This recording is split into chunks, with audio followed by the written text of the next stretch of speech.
From your estimation, I would like to start with the indirect taxes because quite often these are things that we don't pay too much attention to because it doesn't hit us immediately.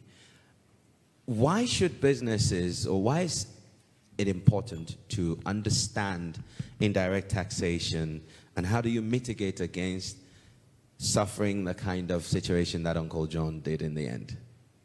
Okay, so Insha, you're very right. For a lot of entrepreneurs, when they're going to start business, of course, everybody thinks about direct taxes because it's what hits your income. You feel it directly, and so that's where the focus is. Mm-hmm. And most people tend to forget about indirect taxes until it comes back to bite them. So as a business, yes, you need to think about indirect taxes. One of the reasons why you should do that, if you recall in Jijaja's presentation, he was talking about Uncle John passing on, recovering his VAT through his pricing mechanisms. But the question is, if he had thought about indirect taxes properly, could he have registered, if he was eligible to register, could he have done that? Could he have recovered some of the VAT and so that his prices would not have been affected?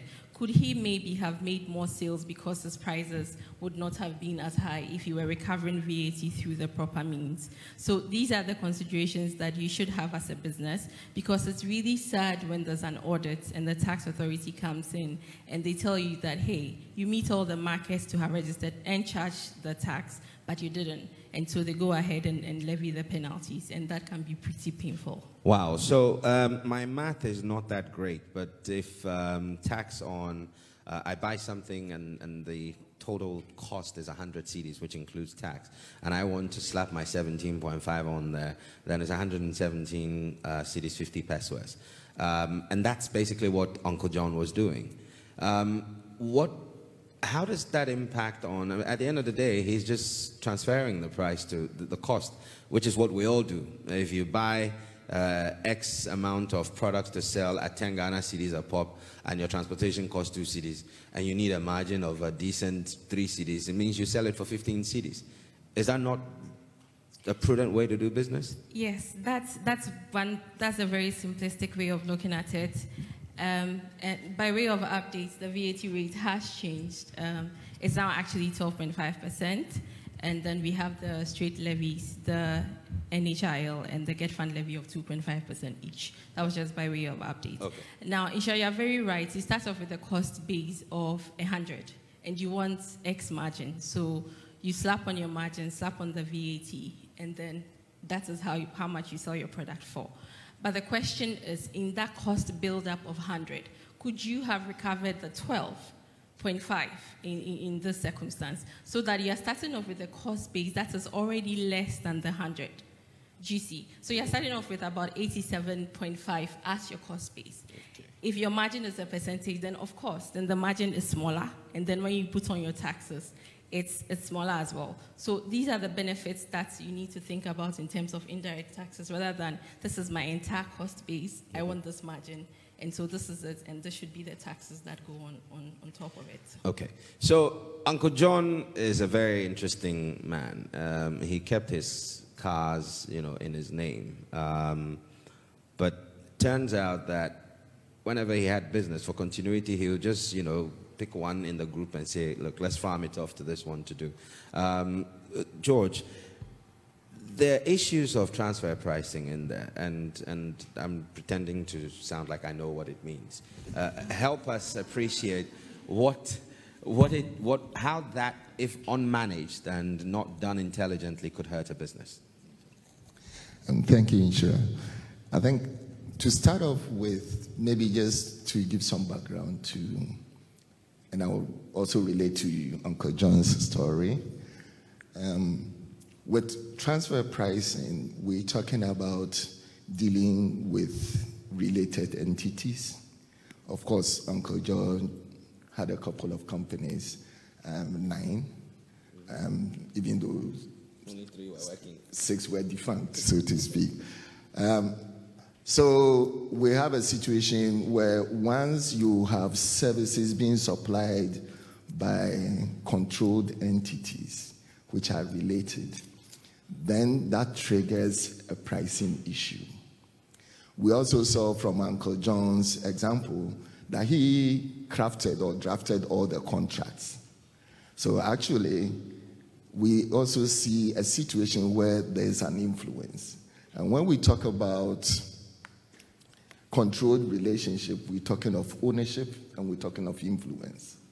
So obviously, by his conduct and the way he's been running his business, I can foresee a situation where the cleaning services company probably was providing services to the real estate entity because he had warehouses, he had spaces to rent, and obviously he's going to draw up a contract between the two entities for the cleaning to provide services. And once you have a relationship like that, that triggers a transfer pricing issue for you. Why would it do so? The reason being that when you have transactions between related entities, it is expected that the transactions are priced at arm's length level. When we say arm's length, what do we mean by arm's length? We mean that you put in a price which would not be influenced by your relationship, such that the pricing of your product should be about the price you would have sold out or provided the services at a price to a third party, an independent third party. If you do not do that, then the Commissioner General now looks at your books and decides to make appropriate adjustments to reflect a third party price. And so if we take Uncle John's example, for instance, having crafted the contract, he puts the entities in an influence because he's the one dictating the price, probably. If, like the example he said, he didn't give us the details, which one is defunct, which one is active, which ones had the revenue, and which ones were keeping the expenses and therefore creating losses. You could have a situation where if he's that smart and he understands what he's doing, if the cleaning entity is a loss-making entity, and the real estate is making profit, he's going to price the services of the cleaning entity such that it will come and wipe off the losses it's making, and therefore reduce the income of the real estate entity. If he gets himself in a situation like that, then obviously one is going to say, okay, if the cleaning entity was providing a service to a third party, would he have priced it the same way as you have priced it between that cleaning entity and the real estate entity? And obviously, if it is not that, then the commissioner is now going to make adjustments to, one, to eliminate the profits you've created in the cleaning entity, and also reduce the costs, the high costs you've created in the real estate entity.